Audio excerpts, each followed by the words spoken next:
মহাশিবরাত্রি হিন্দু ধর্মের একটি গুরুত্বপূর্ণ উৎসব যা ভগবান শিবের পূজার জন্য নিবেদিত।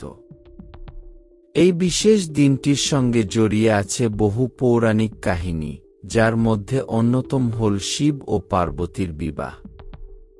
কথিত আছে দেবী পার্বতী বহু জন্ম ধরে কঠোর তপস্যা করেছিলেন শুধুমাত্র ভগবান শিবকে স্বামী হিসেবে লাভ করার জন্য। অবশেষে তার তপস্যায় সন্তুষ্ট হয়ে শিব পার্বতীকে গ্রহণ করেন এবং এই শুভ বিবাহের দিনটি মহাশিবরাত্রি হিসেবে পালিত হয়।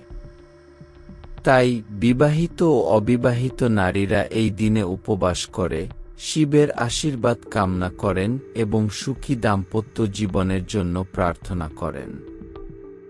আরেকটি বিখ্যাত কাহিনী হল সমুদ্র মন্থনের ঘটনা।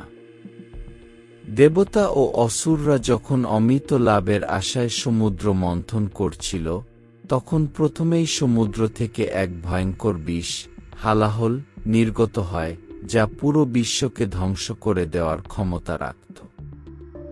এই পরিস্থিতিতে দেবতারা ভগবান শিবের শরণাপন্ন হন।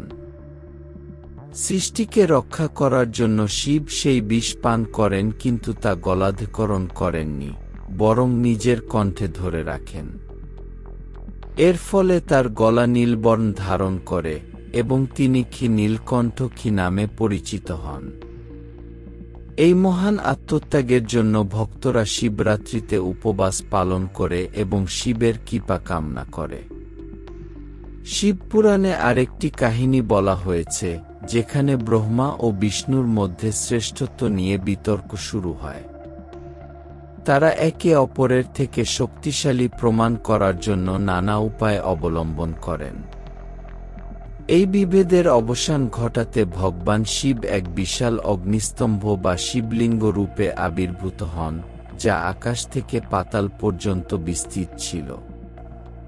ব্রহ্মা এই লিঙ্গের শীর্ষ খুঁজতে উপরে যান, আর বিষ্ণু নিচের প্রান্ত খুঁজতে যান, কিন্তু কেউই সেই সীমাহীন শক্তির শেষ খুঁজে পাননি। এই কাহিনী থেকে বোঝা যায় যে শিব হলেন অনন্ত শক্তির প্রতীক, যার শুরু ও শেষ নেই। তাই মহাশিবরাত্রিতে শিবলিঙ্গের বিশেষ পূজা করা হয়, যা শিবের মহাশক্তির প্রতীক হিসেবে বিবেচিত।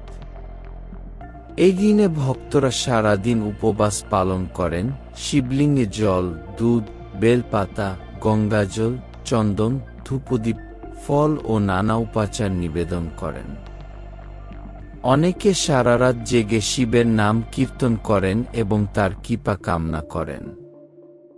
বিশ্বাস করা হয়, এই দিনে যারা নিষ্ঠাভরে শিবের আরাধনা করে, তারা জীবনে সুখ, শান্তি ও সমৃদ্ধি লাভ করে এবং সকল পাপ থেকে মুক্তি পায়। মহাশিবরাত্রি কেবলমাত্র একটি ধর্মীয় অনুষ্ঠান নয়, এটি আত্মশুদ্ধির প্রতীক, যা মানুষকে শিবের মতো ধৈর্য, ত্যাগ ও শক্তির পথ অনুসরণ করার শিক্ষা দেয়।